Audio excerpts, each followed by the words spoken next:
Bonjour aux consciences qui s'éveillent. Aujourd'hui, je suis ravie d'être aux côtés de Jeanne Lehmann. Bonjour Jeanne. Bonjour Evelyne. Alors, je vais te présenter pour celles et ceux qui ne te connaissent pas encore.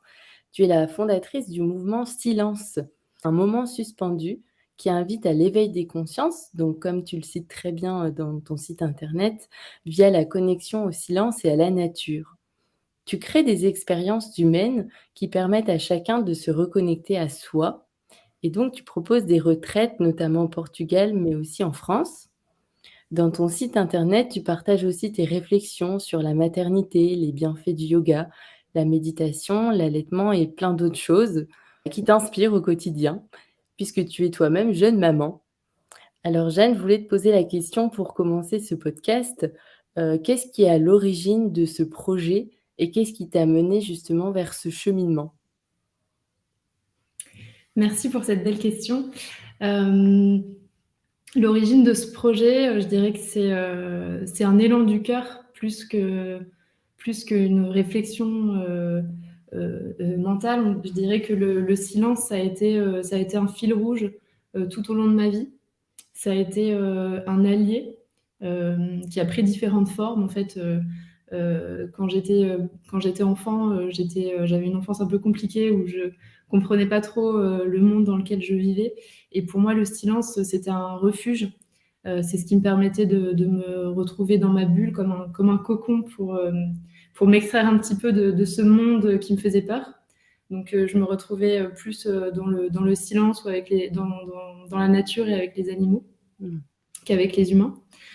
Puis en grandissant, je me suis rendu compte que j'étais souvent en recherche de cette extraction, de cette déconnexion en fait du bruit pour venir retrouver le silence. Donc c'est la nature qui a été la plus grande enseignante pour moi. Et puis au fil des voyages aussi, j'ai pu connecter avec ce silence par la montagne et aussi par le désert où je me suis rendue en 2016 pour une traversée du désert avec les Touaregs. Donc j'ai passé plusieurs jours dans le désert et à ce moment, ça a été pour moi un vrai déclic de vie où j'ai pu goûter à ce silence, mais en continu et de manière très profonde. Et je me suis rendu compte que c'était pour moi vraiment vital. Euh, c'est ces moments de vie où je me suis retrouvée dans des états de béatitude Mmh. grâce au silence. Et puis en 2018, j'ai décidé de laisser ma carrière de directrice artistique de côté puisque je me retrouvais plus du tout. Je travaillais D'accord. dans le milieu de la publicité. Et je suis partie voyager comme toi, Evelyne, en Asie du Sud-Est. Ouais. Et C'est-à-dire que ouais, Chiang Mai. exactement. Donc j'étais à un an près, je pense qu'on a fait à peu près le Ouais. même Oui. voyage. Je suis allée au Cambodge, en Thaïlande et au Laos en quête de sens. En fait, je savais pas Ouais. exactement où j'allais, mais voilà, je voulais expérimenter des choses. Je savais que je voulais sortir de l'univers de la direction artistique, de la publicité, de ce monde un peu qui était à mes yeux trop superficiel, pour me reconnecter à quelque chose de plus axé bien-être et nature. Donc j'ai expérimenté, voilà, j'ai fait des cours de cuisine au Cambodge, j'ai appris le massage en Thaïlande, et puis j'ai fait des retraites dans des temples bouddhistes. Et c'est pendant ce voyage que j'ai eu une révélation sur mon souhait, enfin une mission de vie qui était en fait de redonner l'accès au silence qui manque terriblement dans notre monde actuel. Mmh.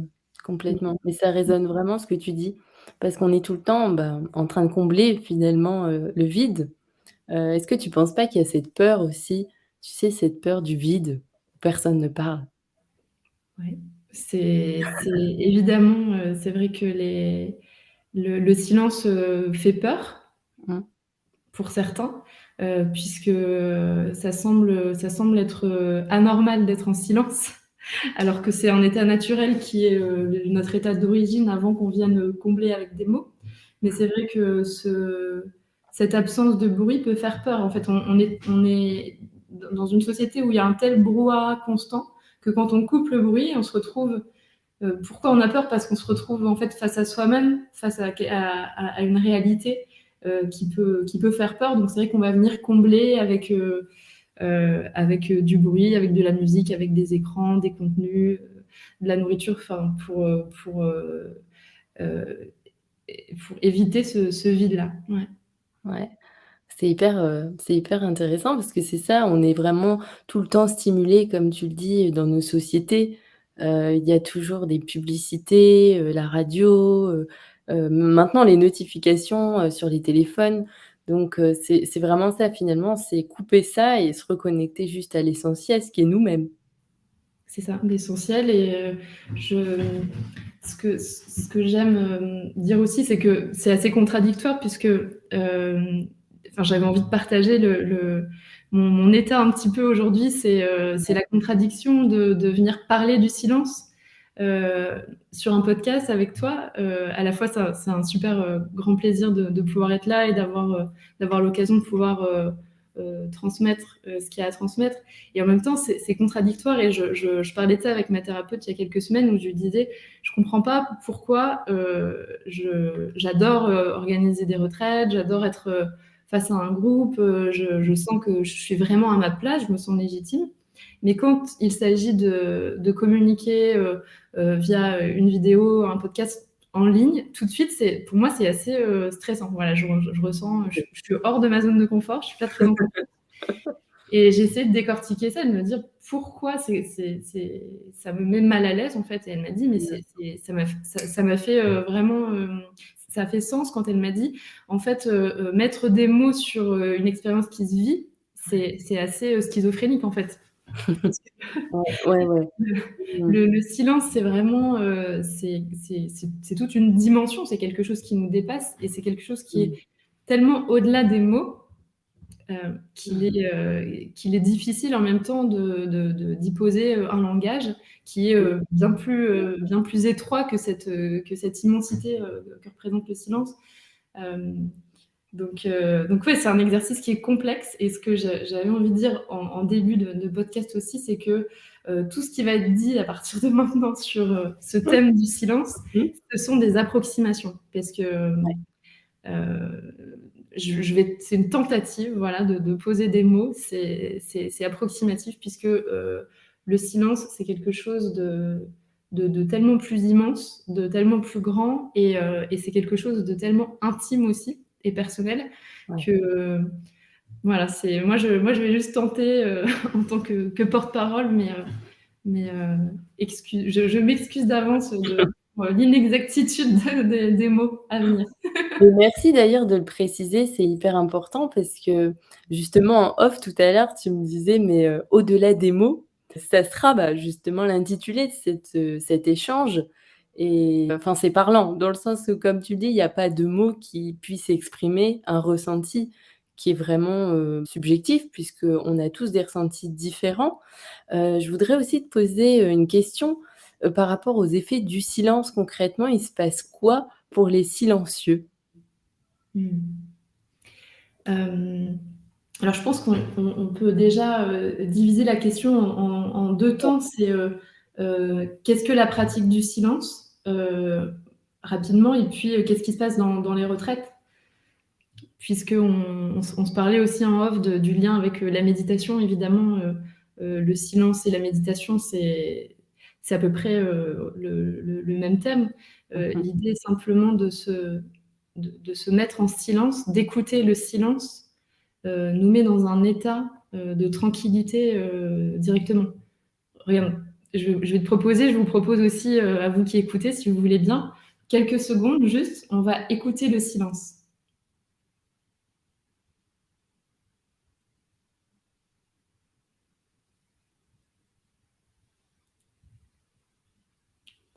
Et peut-être vous ressentez tout de suite, on passe en mode présence. On est obligé d'être dans un état de calme et de tranquillité pour pouvoir porter notre attention sur le silence. Est-ce que tu l'as ressenti peut-être?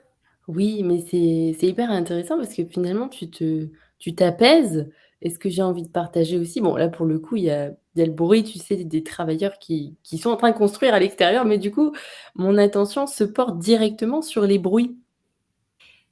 Alors, c'est intéressant, c'est en tout cas, porter son attention, rien que le fait d'être à l'écoute, d'être en conscience. Bon, là, si tu as des si tu as Pareil. un chantier aux alentours, mais rien que ça, en fait, ça permet de réussir à porter son attention où on le souhaite, tu vois, d'être Ouais. libre, de porter sa conscience où on le souhaite, de pas être en train de tout recevoir Mmh. sans en avoir le choix, mais juste de. D'ailleurs, c'est une des méthodes qu'on peut retrouver dans la méditation, c'est porte ton attention sur tes sensations physiques, porte ton attention sur les bruits à l'extérieur, Mmh. puis porte ton attention sur le silence à l'intérieur. Et cette écoute, en tout cas, du silence, ça nous connecte à cette conscience, à, cette, à notre essence, en fait, ce qu'on peut appeler notre nature profonde, notre essence, la source. Ouais. Et ça, en fait, ça, c'est l'outil tout simplement de la méditation qui permet de se détacher de l'écoute du monde extérieur et de venir juste en soi, de plonger en soi, de se reconnecter à quelque chose qui est plus grand, qui est à l'intérieur, et Mmh. cette essence qui est en fait la paix à l'intérieur de nous, la sérénité, cet état d'amour, de joie, qui est notre nature profonde. Mmh. J'ai envie de te poser une question qui me vient justement, toi Jeanne, qu'est-ce que tu as ressenti alors si tu devais mettre des mots par rapport à ta première expérience silencieuse, ta première retraite? Comment est-ce que tu pourrais la décrire? Mm. Je me souviens d'un sentiment de joie. D'un sentiment de joie. Alors, je dis pas que ça a été direct, hein, parce que J'ai vu, en, c'est dur aussi. en 2018, j'avais déjà mis un pied dans le travail spirituel, mais j'étais plutôt une touriste. Enfin, je pratiquais le yoga, donc j'avais fait quelques retraites de yoga, et puis j'avais un petit accès à la méditation, au bien-être. Mais quand j'ai fait ma première expérience du silence en retraite, c'était sur 3 jours, la première fois en Thaïlande. Euh, euh, Au début, c'était la flemme en fait de se dire comment ça je vais devoir rester assise parce que Ouais, les retraites que j'organise sont quand même beaucoup plus douces que ce qui se passe en Asie d'accord. où on reste des journées entières assis en tailleur sans bouger. Je me Ouais. souviens de la chaleur et des mouches qui venaient, et le moine bouddhiste rigolait avec ça. Il me disait quand tu as la mouche, même sur le bout de ton nez, ne bouge pas. Et moi je me disais mais ils sont fous. Et on marchait en file indienne, Ouais. les uns derrière les autres. Mais en fait, très rapidement, je me souviens que je suis rentrée dans cette espèce d'émerveillement, de waouh. En fait, c'est comme, ouais, comme un autre monde parallèle dans lequel on peut venir explorer quand les mots se taisent et quand on arrive juste dans cette harmonie que crée le silence. C'est ce que je trouve vraiment beau, c'est d'un seul coup tout s'équilibre en fait. Ouais. Il y a plus les mots, les caractères, les personnalités qui sont ceux qui parlent fort, ceux qui sont discrets, timides. En fait, on revient tous à cet état de égo, en fait. Ouais. Euh, Mmh. et peu importe les âges, les origines, il y a quelque chose qui se tisse entre les Ouais. uns et les autres dans l'énergie, dans l'invisible, et qui est bien plus fort que la parole. Parce que je trouve aussi que dans la parole, tout de suite, on vient affirmer, enfin, c'est l'ego qui parle, donc on se colle des étiquettes, Oui, on vient dire, on vient prôner. c'est rassurant. Ça nous rassure, exactement. Alors Ouais. au début, il y a un espèce de vertige dans le silence, et puis rapidement, je dirais que dès le deuxième jour, je me suis sentie vraiment apaisée, puis dans le flow, en fait, plus libre, plus libre. Mmh. Vraiment C'est ce su sentiment de liberté que j'ai retrouvé dans le désert, que j'ai retrouvé quand je m'isole dans la nature, que j'ai retrouvé dans la retraite chez les moines bouddhistes, et puis que j'ai rencontré vraiment de manière encore plus intense quand j'ai fait Vipassana ouais. euh, un peu plus tard.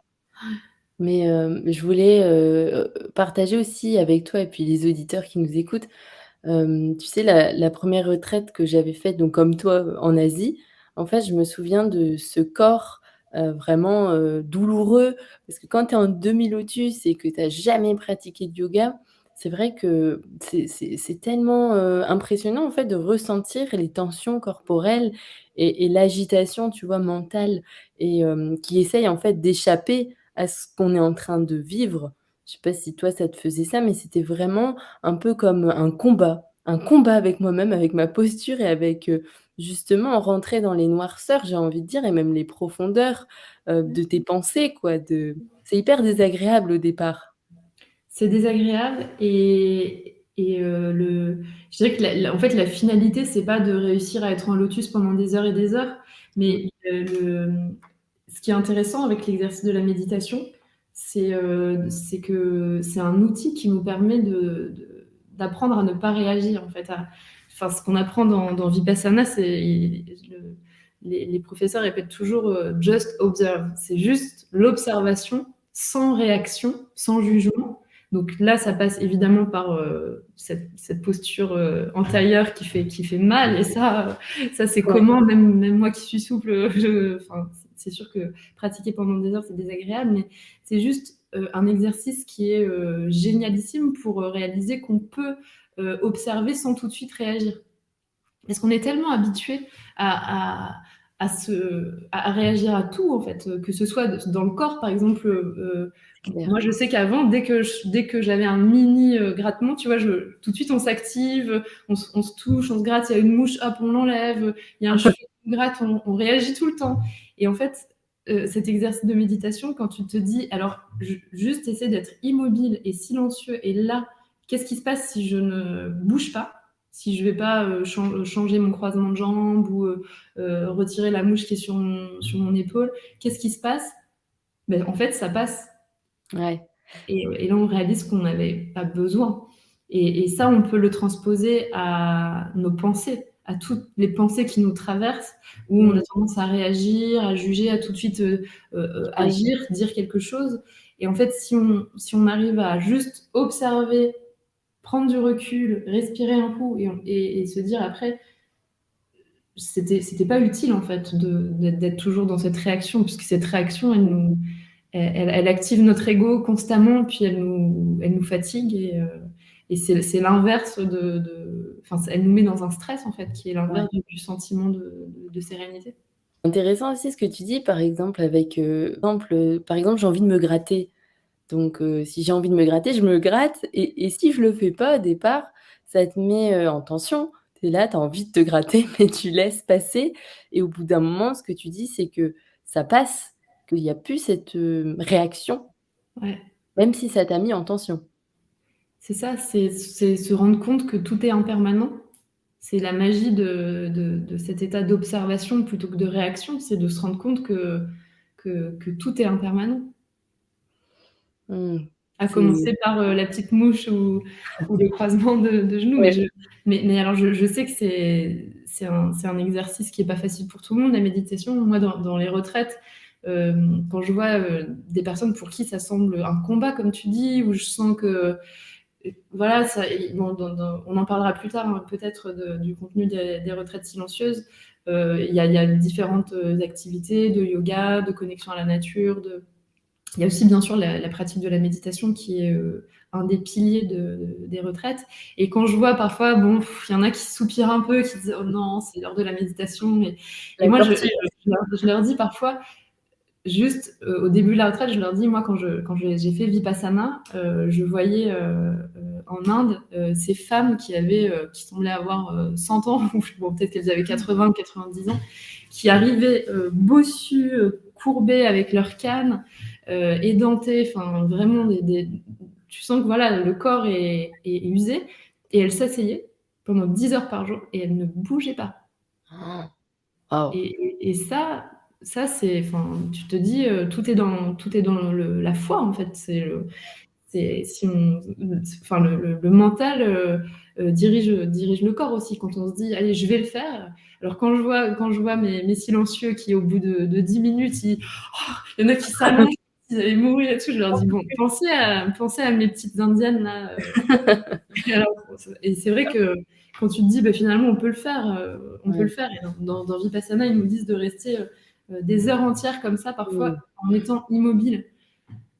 Et c'est dur au début, vraiment de pas du tout bouger, pas ouvrir les yeux, d'être vraiment immobile. C'est pas évident, mais quand on se dit qu'on peut faire ça, en fait, ça apaise sur plein d'autres situations de la vie.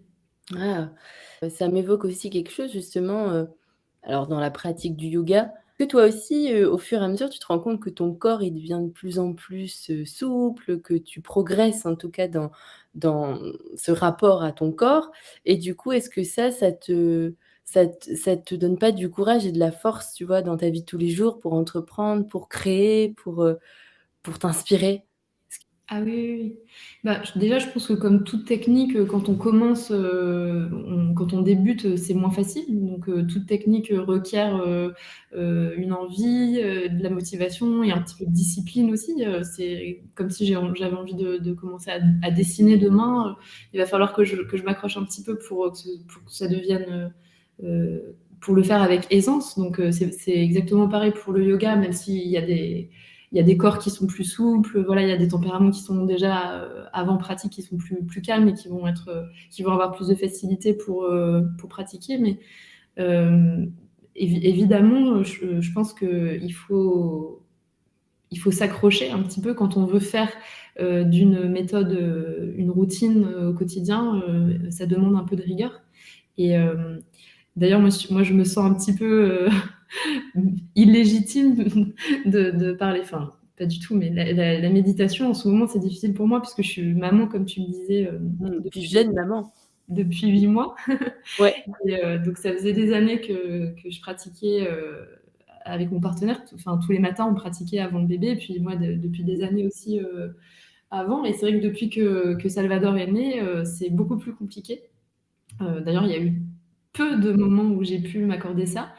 Des vraies pratiques de méditation. Et puis les premiers mois après sa naissance, en fait, je compensais avec les moments où j'étais avec lui, ou simplement il dormait ou quand je l'allaitais. Et en fait, c'était des moments de pure présence, des moments de connexion à l'instant présent, où j'étais ni avant ni après, j'étais juste là en pleine conscience et je me rassurais un petit peu en me disant bon, je médite pas au sens classique du terme sur mon zafu, mais je suis là en fait d'une manière méditative et ça j'ai pu le faire jusqu'à il y a un mois ou deux puisque enfin, il y a peut-être d'autres mères qui se reconnaîtront là-dedans, mais depuis un mois ou deux, Salvador, il est hyper tonique. Quand il tète, il me mord, il me griffe, il se met debout en Ouais, c'est tétant. par là. Plus du tout méditatif. Donc là, il faudrait que je me trouve des vrais moments. Ouais. Ouais. À part quand il dort, c'est vrai que Mais ça, c'est la petite. je te comprends tellement. Ouais. Ouais, en fait, Ouais. ce qui m'a permis de réaliser aussi mon fils, c'est que la finalité, c'est pas, c'est ce que je disais tout à l'heure, c'est pas de réussir à tenir le plus longtemps possible en assise, mais c'est de réussir à décliner en fait cet état de méditation sur des moments de vie au quotidien. Oui, Ça peut être en marchant, juste de se reconnecter à l'instant présent, puisque en fait c'est ça la méditation, c'est venir euh, se détacher des pensées, se détacher du mental pour être juste dans l'ici et maintenant et être connecté à cette dimension plus grande. Comme tu disais tout à l'heure, le fait de plonger en soi, le fait d'entrer dans son silence, d'entrer dans ses profondeurs, de rentrer dans cet espace sacré, de venir s'ancrer en fait en soi. Et ça, c'est un exercice qui peut être fait à tout moment de la journée. Une minute par-ci, une minute par-là, ça peut être en créant, en étant dans un travail manuel, en marchant, juste avec quelques respirations, comme tu l'as fait juste avant qu'on commence, juste ouais.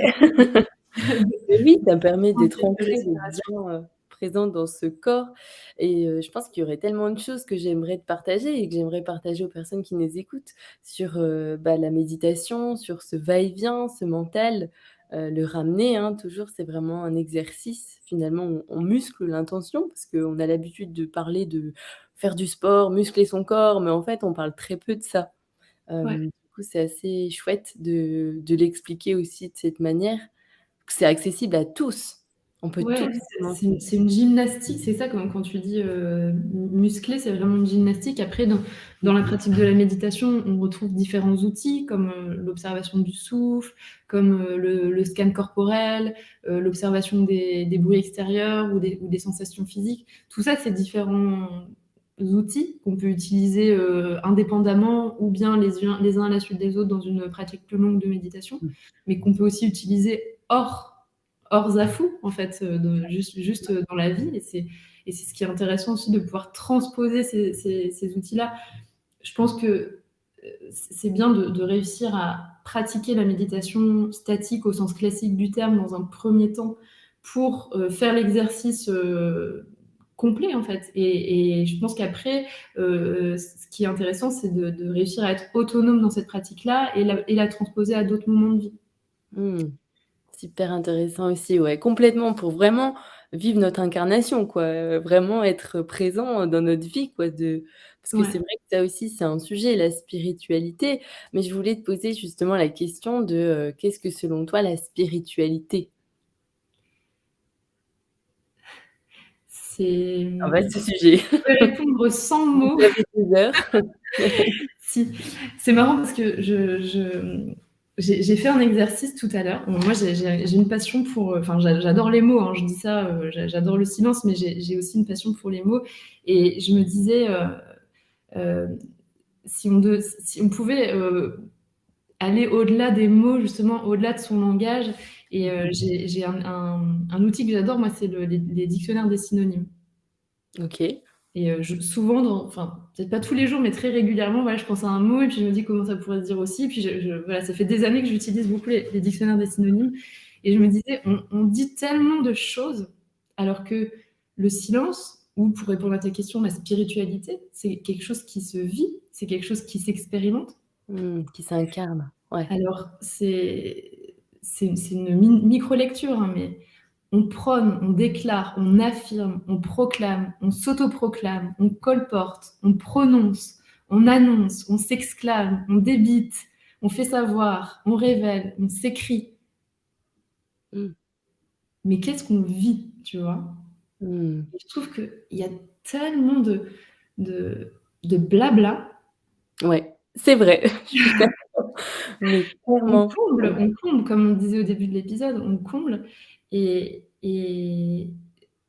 je trouve que le début de tout chemin spirituel, de tout travail sur soi, c'est avant tout euh, l'observation. Enfin, c'est justement savoir rentrer dans ce silence, c'est savoir euh, s'extraire, savoir être bien seul, se connaître, s'aimer, savoir se poser seul, sans bruit autour, sans combler, sans écoute, sans gourou, sans pratique ou sans artifice, et juste savoir être dans le silence. Et ça me semble être une des bases de toute pratique. Mais, tu sais, ça m'évoque notre discussion aussi qu'on avait eue par rapport à ça, c'est les addictions. Parce qu'en fait, tu expliquais qu'il y avait beaucoup de personnes finalement qui avaient des addictions. C'est ne pas réussir à vivre avec soi-même ou se retrouver avec soi-même et donc se porter vers une addiction pour, Mhm. quelque part, partir vers l'extérieur plutôt que vers l'intérieur. Ouais, oui, c'est un moyen d'échapper à sa réalité aussi, l'addiction. Je t'en parlais dans le cadre des bienfaits du silence. D'ailleurs, j'ai pas encore répondu à la question d'avant, mais on va y revenir. On va revenir, on va revenir dessus.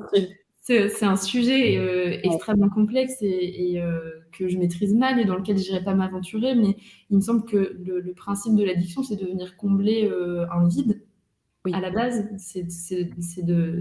Ce manque en fait qui est comblé par une substance, une addiction qui peut être bien sûr, on pense aux drogues et à l'alcool, mais ça peut être aussi des addictions aux écrans, des addictions au sucre, des addictions au shopping, etc. Et, euh, et c'est toujours dans cette idée de fuite de soi, en fait, de son soi, de notre essence, de notre être authentique, Ouais. parce qu'on a peur de ça.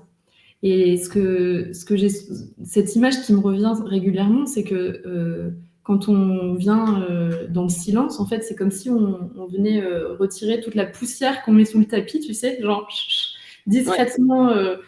Voilà, donc ah, j'ai un petit souci, bon bah je vais aller boire un coup. J'ai un petit souci, je vais aller regarder un film, ou je vais aller consommer quelque chose. Enfin, et constamment, en fait, on met de côté, on met de côté. Et en fait, cette pratique du silence et de l'observation de soi, elle a pour vertu de venir faire remonter la réalité à la surface. Et c'est ça qui fait peur, bien sûr. Mmh. Mais ce que j'ai aussi comme image qui me vient souvent quand on parle de spiritualité, du fait de travailler sur soi, c'est cette image d'un jardin. J'aime beaucoup cette métaphore du jardin où on peut. En fait, il y a tellement de manières de travailler sur soi. Euh, mais il me semble que la première chose à faire quand on veut un beau jardin, avant de venir cueillir les fruits, les jolies fleurs, avant de semer les graines, avant tout ça, c'est d'abord de se remonter les manches et de venir nettoyer la terre, de venir créer un terrain fertile Ouais. avant Ouais. tout. Et je trouve que dans ce monde de la spiritualité, aujourd'hui, il y a beaucoup de gens qui sont en quête de sens. Il y a beaucoup de gens qui cherchent des repères. Et quand on débarque un peu dans ce grand Mmh. supermarché du dev perso, c'est vrai qu'il y a tellement de choses, il y a tellement de mots justement, de pratiques. Alors le but, c'est absolument pas de pointer du doigt différentes techniques ou pratiques qui sont certainement super, mais c'est vrai que tout ça, ça peut aussi faire peur. Il y a aussi quelque chose d'impressionnant qui crée comme une complexité de tout ça, de tout cet univers. Alors qu'il me semble que euh, la spiritualité, c'est avant tout le retour à quelque chose de simple, Ouais. à quelque chose d'essentiel, à quelque chose qui est déjà là, en fait. C'est pas venir ajouter des artifices, aller collectionner des expériences, des diplômes. C'est un peu la course au diplôme en ce moment. J'ai l'impression sur Instagram, on voit beaucoup ça de termes, de, de formation, etc. Euh, mais je pense que tout ça, c'est artificiel si, Oui. dans un premier temps, on ne vient pas contacter notre nature profonde, notre essence, et venir sincèrement travailler sur soi. Alors, ça peut être par un travail thérapeutique, ça peut être par la pratique de la méditation, mais d'abord, venir se connaître soi avant d'ajouter toutes ces couches qui peuvent être Bah, optionnelles, lourde. qui sont optionnelles, mais qui ne valent rien, en fait, si on n'a pas d'abord un terrain fertile, je pense. Ouais, mais c'est clairement, ce dont on discutait la dernière fois aussi parce qu'en fait, je voulais partager avec toi justement, un magazine que j'avais lu, bah, je vais te le montrer d'ailleurs. C'est, je sais pas si tu connais l'ADN, Tous Chamans? Ouais. Et en fait, c'est Je connais pas cet exemplaire, mais bah, l'ADN, je connais. celui-là, il est pas mal parce qu'à un moment donné, ils expliquent que, il y a une hausse potentielle du tourisme du bien-être, mais qui est assez énorme puisque chaque année, ça augmente quand même de 21%. Ça veut bien dire qu'il y a une demande qui est forte, que les gens sont en quête de sens ou qui se sentent pas bien et qui recherchent justement à aller mieux. Et est-ce que justement, bah, la spiritualité, ça surfe pas un petit peu sur cette tendance actuelle qui est Mmh. tellement demandée? Je pense qu'à la fois, tous chamans, à la fois, je suis d'accord et pas d'accord, puisque je pense qu'on est tous spirituels, on est tous connectés à la source, on est tous connectés les uns aux autres. On devrait avoir accès à ça, c'est notre essence. Je pense que, enfin, c'est pas moi qui pense, mais on fait tous partie du vivant, de l'univers, et ce qui nous sépare de ça, c'est notre ego, c'est nos conditionnements, c'est les peurs, c'est le système dans lequel on vit. Euh, euh, c'est tous ces schémas en fait qui nous limitent, mais l'idée c'est de venir déconstruire Ouais. cette identification au mental, enfin, toutes ces croyances en fait qui nous séparent les uns des autres, c'est de venir déconstruire ça pour reconnecter à notre essence, qui est le fait d'être unis les uns aux autres, d'être unis à la nature et d'être conscient de tout ça. Mais plutôt que de venir rajouter des couches, alors justement cette couverture qui est très superficielle avec Oui, c'est vrai que quelque chose d'artificiel, de très fluo, avec un troisième œil, etc. Bon, après, c'est du graphisme, bien sûr, mais à la fois de dire on l'est tous, je suis d'accord, on oui, est tous, c'est vrai, et en même temps, tout le monde n'est pas healer. Tu vois, je trouve aussi que dans comme tu dis, le commerce du bien-être, on a les gens on est tous en quête de sens. C'est vrai qu'on est dans oui, un monde où il y a beaucoup de peurs. Je ne vais pas citer voilà, les peurs par rapport à l'écologie, par rapport à la pandémie. Il y en a plein d'autres, les crises, les guerres, etc. C'est vrai qu'on est dans un monde anxiogène. Et aujourd'hui, à notre époque, il n'y a plus de religion. C'est ce qu'on se disait, nos grands-parents, enfin, en tout cas personnellement, nos grands-parents étaient déjà guidés dans leur quotidien grâce aux religions. Aujourd'hui, il n'y en a plus, donc les gens cherchent du sens. Et certains trouvent des réponses dans le travail spirituel. Ça, c'est génial en fait, et c'est génial qu'on ait accès à tout ça et de pouvoir avoir autant de livres et d'auteurs et d'enseignants et d'accès qui nous permettent de venir évoluer, de venir travailler sur l'éveil des consciences ensemble, c'est génial. Et en même temps, quand on est dans la recherche et qu'il y a tellement de propositions qui viennent, comment s'y retrouver, comment ne pas faire fausse route, comment croire que en 3 clics, on va atteindre l'épiphanie, le nirvana, voilà, devenir un être éveillé, parce que c'est ce qu'on peut croire en fait quand on regarde, oui. quand on se connecte sur Instagram, quand on vient chercher un peu tout ça et qu'on débarque un peu. C'est vrai que Oui, on en parlait aussi, mais c'est clair qu'actuellement, on pense toujours au fait qu'il y a une pilule magique qui va nous guérir, qui va nous permettre d'atteindre ce nirvana, cette spiritualité, cette quête de sens qui va nous éveiller. Alors que mmh. non, que tu as des conseils à nous donner justement pour les personnes qui commencent à se renseigner, sur tous ces sujets, mais qui ne savent pas par où commencer. Ça peut être le discernement, tu vois? Ouais. Moi je dirais, personne ne doit s'autoproclamer, qui que ce soit. Enfin, moi j'ai envie de dire, je suis pas une femme chamane, je suis pas une femme médecine, je suis pas une prêtresse, je suis ni gourou, ni il y a quelques jours, j'ai rencontré une thérapeute qui me dit, «I'm a witch», et Ah, je me dis: sorcière, «Bon, donc» enfin, en fait, ça veut dire si quoi? tu l'es, tu le dis pas. Ouais, Enfin, il y a tout à quelque fait. chose de enfin, si tu l'es, bon, si tu l'étais, je le saurais peut-être. Ou en fait, c'est pour ça qu'au-delà des mots, c'est important pour moi, c'est de d'abord avoir un résultat. Donc, moi, si je devais donner un conseil sur heu heu, comment savoir vers où se diriger si on Mmh. cherche heu, une expérience, c'est d'aller voir d'abord le résultat plutôt que de voir ce que raconte la personne Mmh mh. qui prône ça. Oui. Heu, Moi, je suis ma particularité, enfin, dans mon travail, c'est de créer des expériences silencieuses. Je mets en place, en fait, des retraites. Donc, je vais trouver des lieux qui sont propices au silence. Je vais j'ai créé un protocole, en fait,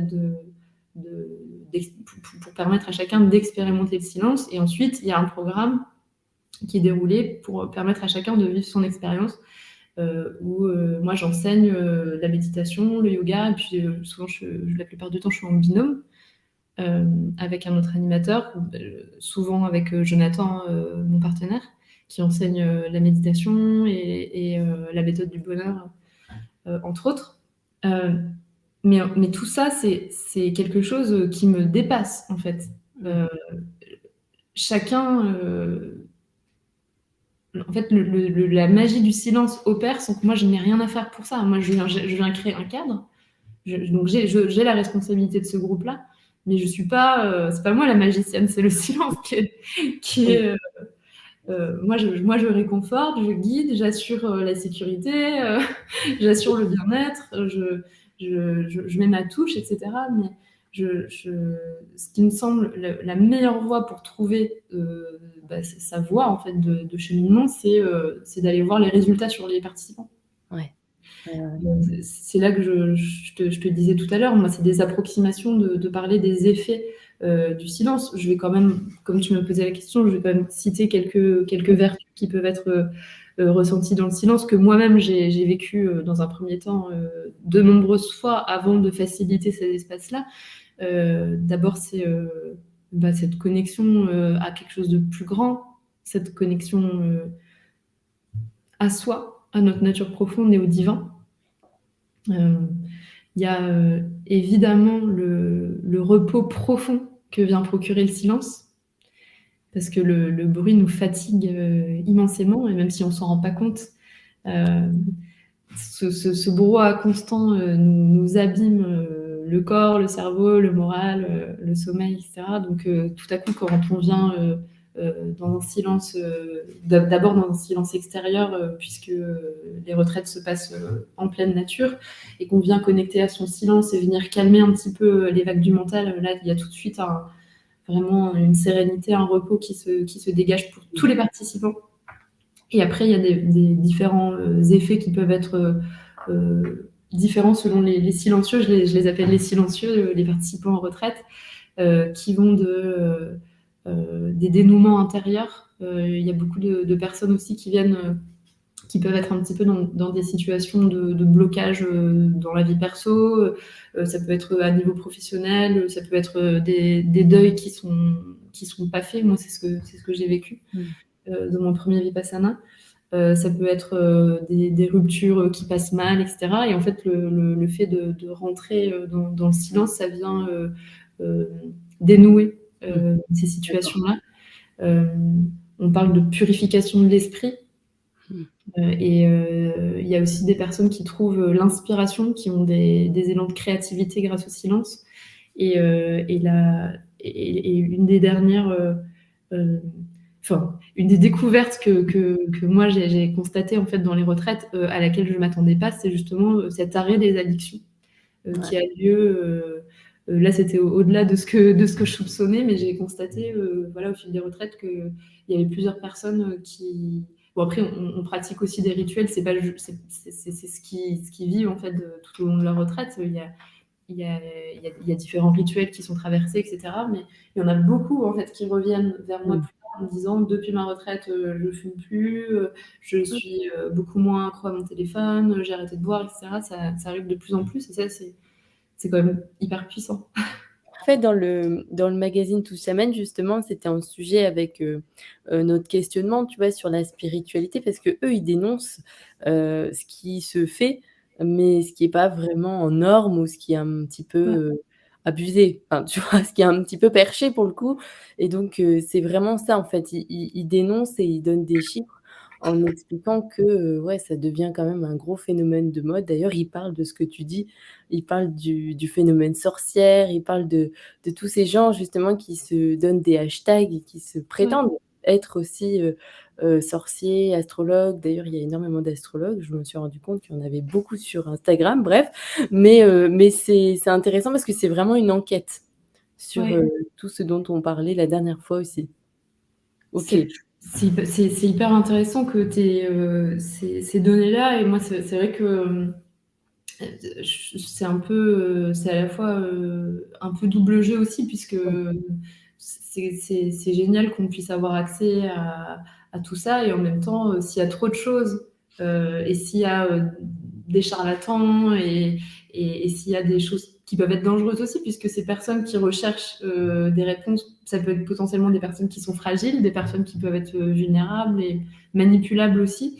Et c'est vrai que quand il y a derrière des personnes mal intentionnées ou des business, ça peut être dangereux pour certains. C'est ce que j'ai beaucoup entendu parler de ça aussi en Inde, où ça a été tellement l'Inde le voyage en Inde vu comme la réponse à tous nos problèmes, comme vraiment la clé du bonheur, de la libération. Bon, il y a eu plein de films sur ça, mais j'ai entendu parler ces dernières années. Enfin, moi, j'y suis allée quelques fois aussi. Et j'ai rencontré des gens là-bas qui connaissent très bien l'Inde et qui sont allés chaque année depuis 10 ans. Voilà, il y a cette, ce culte un petit peu du voyage en Inde.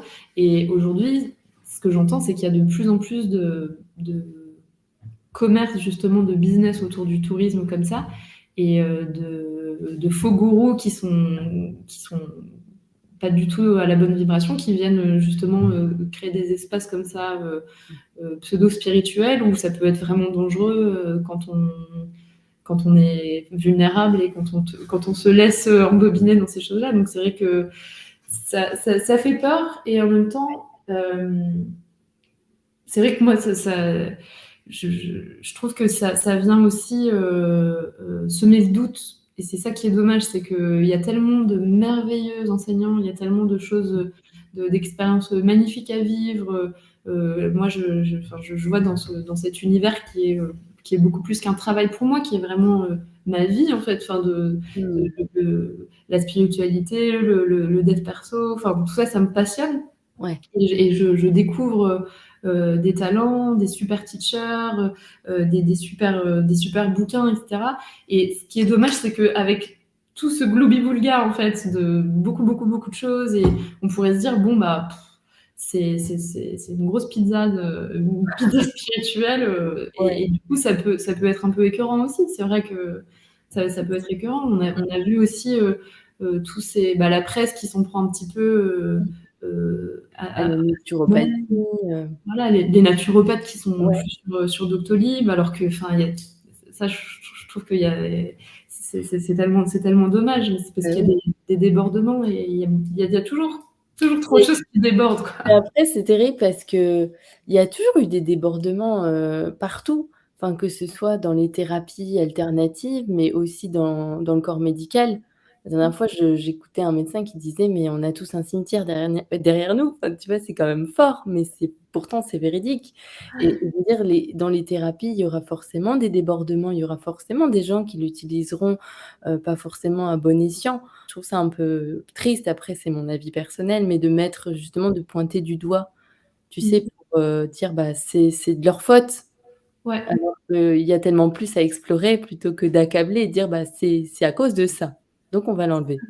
c'est ça. Et en même temps, tout un milieu qui est pour l'instant libre, puisqu'il y a pas vraiment de loi, en fait, contrairement à la médecine où c'est vrai que c'est plus légiféré. Là, c'est Ouais, tellement libre que il y a aussi pas de cadre. Et donc c'est à la fois ce qui est merveilleux, parce que ça permet du coup cette éclosion de plein de belles choses, de liberté sans cadre. Et en même temps, ça fait peur à d'autres, puisque ouais. s'il y a des comportements qui sont pas super, ou des débordements, c'est vrai que tout de suite, ça peut faire freiner beaucoup de gens. Et tout ce qui est inconnu fait peur, en fait. Donc comme c'est aussi nouveau tout ça, moi je sais que quand j'ai créé Silence il y a 5 ans, on m'a dit c'est quoi cette secte. Enfin, j'ai eu beaucoup de jugements, c'est quoi, enfin voilà, tout fait peur. Mais en même temps, ma mère est prof de yoga, et quand elle a commencé, je sais pas, il y a peut-être 12-15 ans, Mmh. c'était enfin dans le nord de la France, parce que je sais que Ah ouais? il y a Ah ouais? certaines capitales où c'était déjà développé, mais dans le Tu nord es de la France, nordiste, c'est chez quoi moi? comment? De base, je suis nordiste, du coup. Ouais, Ouais. Et ouais, c'était, ouais, c'était vu comme une secte. C'était ah mal bah vu. oui, c'est quoi cette secte? Et puis maintenant tout le monde fait du yoga, donc le silence, c'est un peu pareil. Maintenant on en a parlé de plus en plus. Il y a eu aussi l'effet du confinement, j'aime pas ce mot, Mmh. mais voilà, où tout le Ouais. monde a pu avoir accès justement au silence. Donc il y a eu un engouement aussi, puis Mmh. l'essor immense du travail sur soi, des gens qui ont commencé à pratiquer plus le yoga, la méditation, etc. Donc maintenant, ça se développe, et ça fait moins peur. Mais c'est vrai que Ouais, je j'ai pas trop les réponses sur comment trouver un juste milieu, en fait, entre, cette floraison de plein de nouveautés et de solutions aussi pour, des gens pour aller mieux, pour travailler sur eux et en même temps, ouais, on peut pas réguler ça, mais harmoniser d'une certaine manière. Moi, Harmoniser. j'ai envie de dire si Ouais. vous pouvez tous faire preuve de bon sens, tu Ah oui, vois? c'est très bien, mais bon, après, Donc ça, c'est l'objectif, cultiver son bon sens, son discernement et pour ça, se reconnecter à soi. ouais, On est en plein dans la thématique là, pour le coup. ouais. Du coup, pour, terminer ce podcast, mais j'aimerais bien encore, échanger avec toi sur 1000 sujets. Est-ce que tu pourrais nous expliquer, qu'est-ce que vous proposez justement dans les retraites silence?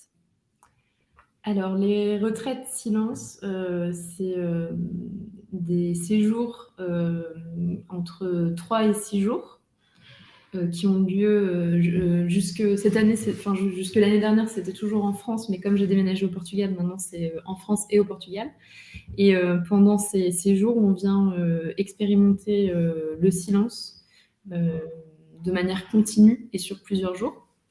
Donc, du premier jour, en fait, jusque la fin, le groupe plonge dans le silence. Donc, les animateurs guident, donc nous on parle, mais le groupe est en silence et en déconnexion digitale. Donc, on prend, c'est libre à eux, mais généralement, tout le monde donne son téléphone au début de la retraite. Mmh. Donc, ça, c'est un outil pilier aussi des retraites. Et puis, on est dans des lieux de nature et on vient juste goûter à une expérience de sobriété, de simplicité, où on vient partager différents enseignements spirituels, des pratiques corporelles, euh, des méditations guidées. Et tout ça sans chichi, quoi. Sans chichi. Ça me rappelle Elodie Mezza, tiens. Sans chichi. Ça, c'est très bien, en toute simplicité. Donc on peut Ouais. retrouver bien sûr, toutes les dates de retraite sur le site officiel. Ouais, Heu, là, d'ailleurs, en avant-première, comme ça, vu que ça a été mis en place très récemment, mais les retraites de juin et d'août qui se passent au Portugal sont quasiment pleines. Et comme il y a beaucoup de demandes, il y a une nouvelle retraite qui va s'ouvrir, Silence et féminin sacré, en octobre, puisque je travaille en mixte avec Jonathan, mais aussi sur le féminin sacré entre femmes. mmh Donc en octobre. Et comme il y a eu beaucoup de Français qui se disaient mais quand est-ce que vous revenez en France, et qu'on a eu un petit bébé, donc cette année on a fait exclusivement des retraites au Portugal parce que voilà, c'est compliqué de voyager. Euh, on va faire, c'est sûr à 95%, mais on va faire le Nouvel An silence en France, en Normandie cette année. Chez Donc, moi, chez nous. voilà. Bah oui, j'espère vous y voir, je vais faire en sorte. Ah bah avec joie. Super, j'invite Donc tous ouais, les je suis auditeurs. contente quand même de pouvoir revenir. C'était pas sûr, mais on va faire ça. Le Nouvel An silence qui me tient à cœur, et puis que d'ailleurs tous les ans il y a eu des Nouvelles en silence. Et cette année, mon fils avait 4 mois, donc on l'a pas fait, mais je sais qu'il y avait des gens qui attendaient, donc on sera là cette année. Super. Bah, merci beaucoup, merci Jeanne pour cet échange en toute simplicité, sans chichi. N'hésitez pas à laisser un avis, à partager si vous sentez aussi que le podcast peut faire du bien, tout simplement, s'il peut rentrer en résonance avec, bah, les consciences qui s'éveillent ou les personnes qui tendent justement vers une quête de sens, un mieux-être et puis on sera aussi très contente, bah, de lire vos commentaires. Merci Jeanne et puis je vous souhaite une très bonne journée. À bientôt. Merci beaucoup, Emeline. Merci à tous.